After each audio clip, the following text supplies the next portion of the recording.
8 अक्टूबर, वो दिन जिसने दुनिया की तारीख बदल दी। 1480 में इवान III ने युगरा दरिया पर तैमूरी फौजों को रोका। मॉस्को आज़ाद हुआ और रूस की तारीख बदल गई। डच आज़ादी की पहली फतह। 1573 में डच शहरियों ने स्पेन के मुहासिरे को तोड़ा और आज़ादी की पहली बड़ी फतह हासिल की। शिकागो की तबाहकुन आग 1871 में, हजारों मकानात जल गए, सैकड़ों हलाक हुए, मगर ये आग शहरी मंसूबाबंदी और कानून की बुनियाद बन गई। माइक्रोवेव ओवन की इजाद 1945 में। 8 अक्टूबर 1945 को माइक्रोवेव ओवन का पेटेंट दायर हुआ। खाने पकाने का अंदाज हमेशा के लिए बदल गया। कश्मीर जलजिला 2005 में कश्मीर में शदीद जलजिला आया, जिसकी शिद्दत 7.6 थी।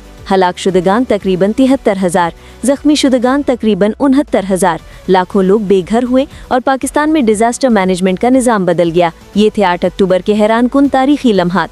दुनिया बदल गई और तारीख ने हमें सबक दिया। मजीद ऐसी वीडियोस के लिए अमेजिंग फैक्ट्स एंड वीडियोस को सब्सक्राइब करें और वीडियो को लाइक करें।